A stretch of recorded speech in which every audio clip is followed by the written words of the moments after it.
Hello everyone, my name is Carly Harris, and I am a summer intern at Washington State University's Extension program in Skagit County this summer. I am a nutrition education intern, and I am a recent graduate of Western Washington University, and this is my internship vlog. I thought it would be more fun to vlog my time than write a weekly report about it, so I hope that you guys like it, and let's get into it. So the first thing that I did this week was tour Neil's Big Leaf Maple Farm, which is out in Acme, and it is the first big leaf maple syrup operation on the West Coast, which is pretty cool. We did a farm walk in association with WSU Extension and the Tilth Association, or the Tilth Alliance? Tilth Alliance, one of the two. The correct name will be somewhere around here, and they sponsor farm walks for local farmers to engage the community, hobbyists, professionals, anyone who's interested, really. And the guy who founded the operation, Neil, actually read a research paper from the University of Washington saying that they can't make sap out of big leaf maples, and he was like, oh well, I'll just do it then. So I thought that was pretty funny. And there's not many people who work on his team. It's a very small team, and he definitely had to do a lot of things trial and error when he was first starting out, just because there was like no groundwork for what he was doing. And I thought that it was a really fascinating process, and he was sort of explaining the differences between like East Coast and West Coast maple syrup. And we got to tour the whole facility and of course try the maple syrup, which was really, really delicious. It had like this toasted marshmallow aftertaste that was really, really amazing. So I greatly enjoyed that. And then on Tuesday, we went on a tour of the facility, the actual WSU Extension office, which was very nice. It was spacious. I got to meet some of the staff and talk to some really lovely and interesting people. And then on Wednesday, I went to the office to obtain my food handler certification card. So I could then go to Anacortes to teach a cooking class for seniors at the Anacortes Senior Center. We were doing something called Med Instead of Meds, which is centered around the Mediterranean diet and the ways that it can benefit your health. Anyways, I was teaching Med Instead of Meds at the Anacortes Senior Center, which is focused around the Mediterranean diet, and basically like striving for more balance with vegetables and lean protein and plant-based protein, and like flavoring with spices in one's diet. And there were lots of different people there, people who had just recently gotten diagnosed with diabetes, people who didn't really know what the Mediterranean diet was, people who kind of knew what it was but were curious to learn more recipes.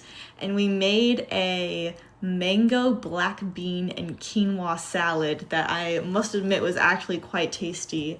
I was assisting one woman who had taken a fall before the class, so she couldn't use her hands so much.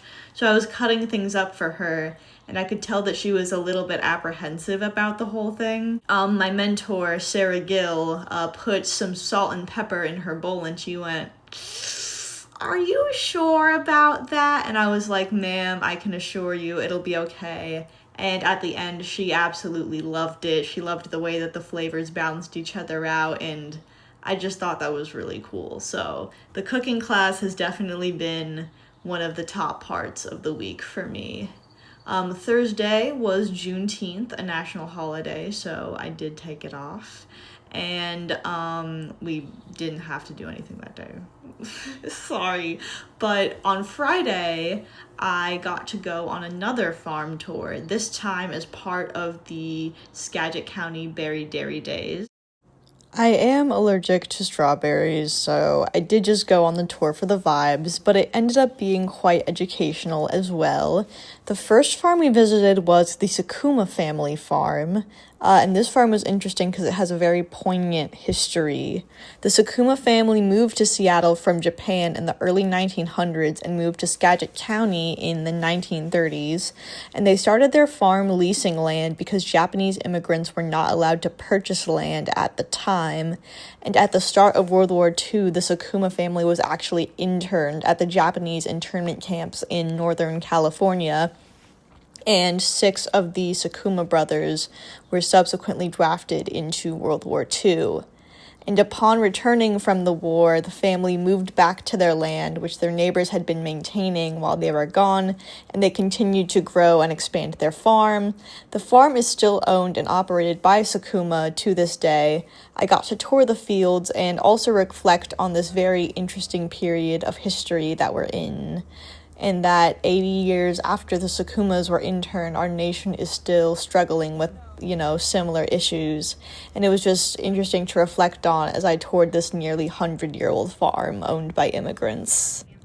The next farm that we visited was the Silva family farm, who has plots both in Oak Harbor and Mount Vernon, and we got to learn a little more about their practices.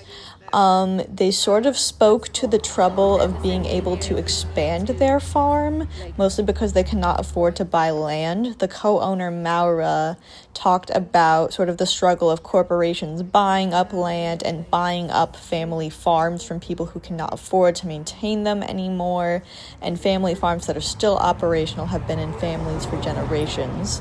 And she also discussed the struggles of organic produce, because her husband was a pesticide sprayer at Sakuma Farms and would sometimes get sick from the pesticides. So she also discussed why they chose to keep their products organic and how they've sort of struggled in maintaining organic standards through the years, because it is much more expensive to do organic than not.